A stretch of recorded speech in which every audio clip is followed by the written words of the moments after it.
अनंत कोटी ब्रह्मांड नायक राजाधिराज सच्चिदानंद सद्गुरु श्री ब्रह्मचैतन्य महाराज की जय. श्रीराम समर्थ. 15 जानेवारी. नामात असणे म्हणजेच शुद्धीवर असणे. दारुड्यांच्या मेळाव्यात सारेच दारूच्या धुंदीत असतात, पण त्यातला एखादा दारू न प्यायलेला असला तर बाकीचे दारुडे त्याला हा शुद्धीवर नाही असे म्हणत असतात. वास्तविक तोच एकटा शुद्धीवर असून बाकीचेच खरे गैरसावध असतात. त्याप्रमाणे आपण सर्वजण विषयात दंग असल्या कारणाने जो नामात असतो त्याला आपण हा शुद्धीवर नाही असे म्हणत असतो. वास्तविक पाहता नामाशिवाय जगात दुसरे सत्य नाही अशी ज्याची दृढ भावना असते तोच खरा शुद्धीवर असतो. आपण मात्र भ्रमात असतो. आपल्याला झालेला हा भ्रम नाहीसा करायला 3 उपाय आहेत. एक सद्विचार, दुसरा सत्संगती आणि तिसरा नामस्मरण. भगवंताचा विचार हाच खरा सद्विचार. एखाद्या माणसाला म्हटले की तुझे अवयव आणि रंग याच्याशिवाय ये, तर त्याला येता येणार नाही, कारण तो जिथे आहे तिथे त्याचा रंग आणि अवयव हे असणारच. त्याचप्रमाणे नाम, संत आणि भगवंत हे एकमेकांना चिकटूनच आहेत. त्यामुळे जिथे नाम आहे तिथे सत्संगती आणि भगवंत असतातच. वासरू घेऊन गेले म्हणजे जशी गाय पाठीमागून आपोआप येते, त्याप्रमाणे नाम घेतले की भगवंत त्यामागे येतोच.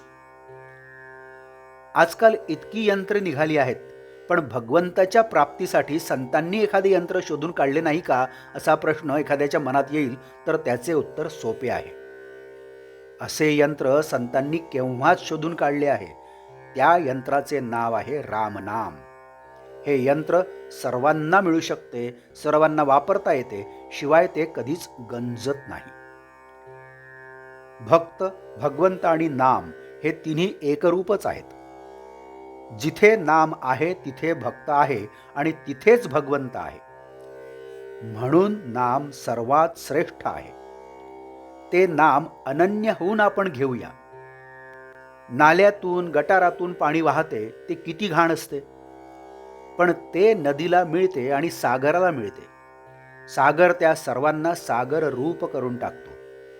तसे मनुष्य कितीही पापी, दोषी, अपराधी असू द्या, त्याने नामनदीची कास धरली की तो रामसागर रूप झालाच म्हणून समजा. भगवंताला विसरणे हे सर्वात मोठे पाप आहे. नामाने भगवंताचे स्मरण होते, म्हणून नामाने पाप नाहीसे होईल. अनाथ शब्द नाथा वाचून नाही आणि नाथाला अनाथा वाचून नाथत्व नाही.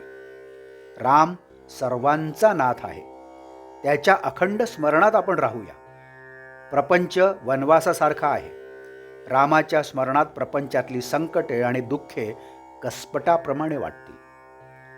आजचे बुधवाक्य.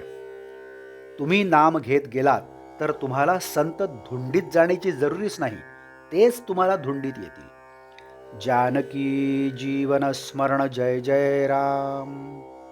नमस्कार. मराठी आणि हिंदीतून रोजची श्री महाराजांची प्रवचने आपण ऐकत आहातच, परंतु कृपया चॅनलला भेट द्या आणि प्लेलिस्ट बघा.